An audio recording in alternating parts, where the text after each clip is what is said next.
Hello, friends. This is Thaddeus from Going Nerdy, and today I want to talk about how I'm going to stop myself from panic farming in 2019. Now, I've come up with three simple ideas to kind of help me to prevent myself from panic farming so I can enjoy the game, so I don't have to worry about certain things. There's different areas that I'm going to be focusing on, but the three major areas that I'm going to hit up are set goals, plan ahead, and gain knowledge, right? Now, this won't eliminate all panic farming, but it should allow me to manage my resources a lot better. Now, Star Wars Galaxy of Heroes is all about resource management. For those of you who are new to the game, you may not know that, but us veteran players, we know exactly what it means to be able to manage our resources effectively. Now, the first thing that I'm going to talk about, guys, is setting a goal. To be able to panic farm or to prevent yourself from panic farm, you have to be able to meet certain criteria. You have to be able to do certain things. And that means you have to be able to have crystals, credits, and time. Now, what I'm going to do, my first goal is one, I am going to spend no money in 2019 on Star Wars Galaxy of Heroes. For the last 3 years, I've considered myself to be an aggressive minnow, someone who really enjoys, spending $5 here, $10 there, something to that extent. I do think that there's better uses for my money. Now, that's a lofty goal because there are times when I've wanted to spend $5 or $10 or $20, small things, but those small things add up very, very quickly. When making a goal like this, the key thing is to tell as many people as possible until it gets annoying. Write it down somewhere.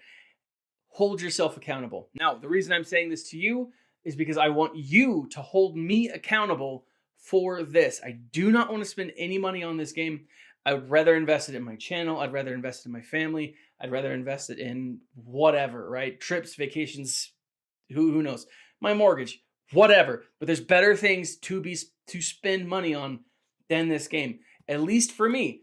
You spend money how you see fit, but for me, it'll make my wife a lot happier if I'm not dropping 5, 10, 15 bucks every couple of months on this game. Now, after setting goals, the next important thing that you need to do is make a plan of attack. If you don't have a plan of attack, it is going to be easy to get distracted by each shiny new thing. And let's face it, guys, every time they introduce something new, it's cool, it's neat. I mean, everybody wants it. In December, C-3PO was like this really cool character. Before that, it was Jedi Knight Revan. Before that, it was Chewbacca. And there's a lot of things that are always really new and shiny and cool. And people like myself who have ADHD and they focus on something that's, they just get distracted very easily. That is going to be something that is going to help us stop ourselves from doing. Now, before I can farm any characters, before I farm anything at all of my characters, all new characters, I'm going to get them to gear level 7 and at least 3-star, right? Now that's with marquee events, that's with everything. That allows me to get them, giving me a base, right? To get these characters off of so that I don't have to start completely from scratch. Also, 7-star or gear 7 is kind of that sweet spot for characters. You typically have a lot of excess gear from levels 1 to 7, and so it's not a difficult farm to get anyone up to gear level 7. Sometimes it is 7 is where it starts to get tricky, but typically you have excess gear, you have excess stuff. I've divided my farm into 3 useful areas. I've got a column A, a column B, and a column C. Once I get them to 7, if they are viable, if they are going to be solid characters, if they're going to be useful, then they're going to go into column C, then B, then A. And the last thing I'm going to do before I even look at them to move them into a column C, B, or A, I'm going to get them to level 85. Now, personally, we all know that does kind of artificially inflate your galactic arena. I do think that while currently that is a problem, that artificial inflation of the galactic power, I do think on the whole it's going to be much better for players to have a higher galactic power than for players to have a lower one. Once I've done that, once I've got them to level 85, once they are at least 3-star, once they are gear 7, I'm going to either move them into columns or I'm going to forget about them for the time. If they are farmable, if they're a reasonable farm, I'm going to move them to column C. Column C focuses entirely on getting these characters to 7-star and unlocking all of their abilities up through the MK3. Now, those are the purple mats. Those are the ones that I have an abundance of. I have like 700 of them right now because I'm at a point where I don't need to use them all that often. And so I've been able to stockpile them quite a bit. Now, currently in my personal 7-star list, I have Bosk, I have Django Fett, I have Young Lando, and I have L337. Now, the reason I have Young Lando and L337 is because I had started farming them last year when I thought that scoundrels were going to be useful, that were going to be needed. I have both of them kind of close enough that I just need to finish working them out.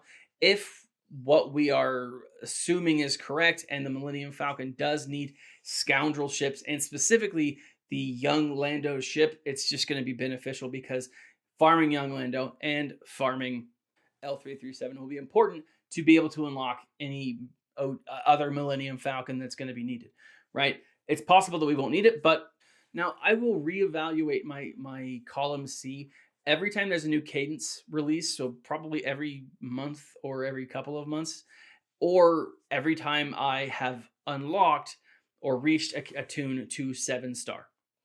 If they are viable, if they are useful, if they are needed in arena, territory war, a raid, something important, I will then move them to column B. Now, column B has a few different aspects to it. One, this is where I passively gear my characters. And what I mean by passively gear is any of those extra pieces that I have stockpiled that aren't being fought for, that aren't bottlenecking me in other areas, then I will add gear to those characters in column B. I won't actively gear the characters. I won't actively seek trying to get gear for these characters. But again, if I have excess gear, that's when I'll throw it on. This is also where I'm going to start developing the Omegas. If I have a bunch of Omegas, if I have a bunch of Omega abilities, then I'm going to be putting Omegas on the characters, on the abilities of these characters that are the most effective, that are the most beneficial. I will not be putting Zetas on them at this time unless I make a mistake or unless I become impulsive, which happens, right? But right now, column B focuses solely on getting their Omega abilities completely unlocked, getting them to be passively geared as high as they possibly can. The only time I will actively gear a column B tune is if they're missing one piece and I have an excess of that piece. So for whatever reason, let's say I just got a bunch of additional Carbontes from Territory War, from Galactic Arena, from wherever, right? If I have a bunch of extra ones and they're missing one set of Carbontes, then I'll be like, oh, I've got 250 for whatever reason. He needs 50. Boom. Done. He's now gear 9 or gear 10 or whatever. Now, currently in column B, I have First Order Stormtrooper, Darth Sion, Count Dooku, HK-47, Wampa, Darth Grievous, and Biggs. Those are the characters that I've been passively gearing. Those are the characters that I've been trying to get up as much as possible. I've reached their Omega levels as high as I can get them at this moment. I'm not spending additional Omegas because I'm still debating on. I still have a few Zetas left over, and I'm debating on where I want to put those. Now, with column A, the only two characters that I currently have in column A are Mother Talzin and Death Trooper. Now, Mother Talzin's been in the list because I've been trying to just whittle away those smaller teams, those smaller factions, until I can have one core team from each faction, right? So I want to get all of my Ewoks to gear 12. I want to get all of my Night Sisters to gear 12. And Mother Talzin is the last Night Sister that I need to get to be able to say that I've got a gear 12 Night Sister team. The Ewoks I've kind of put on the back burner for a little bit, but they are still, I still like them and I'll still eventually get to them. But right now, my focus is Mother Talzin, then Death Trooper. Now, the reason I want to do Death Trooper is because I use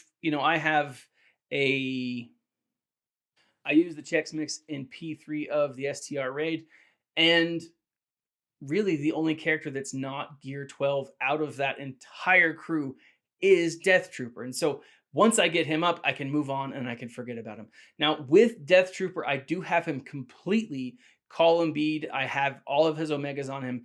And right now, it's just a matter of getting the right gear. He is gear 10, but because he is my most useful, or because he's the last one in my Chex Mix team, that's why I'm pushing him so hard. Once he's done, I can move on. Now, once you have your plan set, the next important aspect, the next important thing that you need to do is you need to make sure that you're always looking ahead. Go to Reddit, go to Facebook, go to Twitter, go to the forums. Make sure you are staying up on the information as it is coming out, because you want to make sure that you're farming the right characters. You're going to reevaluate this. You're going to reevaluate how you farm and who you farm periodically. Maybe it's every month, maybe it's every quarter, maybe it's whatever. But if you can plan ahead with appropriate and a decent knowledge or decent idea of what's coming, then you can prevent yourself from having to panic farm. So the last thing, guys, and this is just a last few bits of advice. One, don't overburden yourself with this. When you're farming, spread out who you're farming and where you're farming. Right now, I've got Bosk and I've got Django, and they're kind of competing for my normal energy. Well, that's fine because they're on both light and dark side nodes. If you have a light and dark side node, that's fine. You're just going to have to be able to use crystal refreshes. I have Lando in ship using ship energy, and then I have L337 using Cantina energy. None of those are competing for the same resources, and I can farm them to 7-star without having to worry about whether or not one is competing for the other resource. The other thing, guys, is stay focused. There's a saying that says, don't sweat the small stuff. Don't sweat the things that you can't change. Only focus on what you can do right now. If something new and shiny comes up and you start feeling that itch and you're like, I gotta get something new, I gotta get that really cool character, that's fine, but evaluate your team. But if you're missing 3 of the 4, if you're missing any more than if you're missing any more than one character to be able to unlock a legendary character, to be able to unlock anything, put it off to the next time. I know that's hard advice and I know that's hard to take, but just put it off until the next event when you can unlock them and when you can focus more on that character. Now, this is just how I'm going to prevent myself from panic farming in 2019. How are you going to do it? What are your plans? How have you done it in the past? If you are a free-to-play player, how have you done it currently? What do you do that stops you from panic farming? Let me know what you think. What do you think about my ideas? What do you think I should add to them? What do you think I should take away from them? Join the conversation on Discord. You can follow me on Instagram, Twitter. Visit us on Going Nerdy. I have other things, movie reviews, book reviews, that type of stuff, and other images and other ideas for this type of stuff. And as I get your comments, I will go through and update different posts, different things based on your feedback. If you feel like supporting the channel, leave a thumbs up, like, subscribe. There's a link in the section below if you feel like supporting further. Check us out. This has been Thaddeus from Going Nerdy. And as always, my friends, smile and stay nerdy.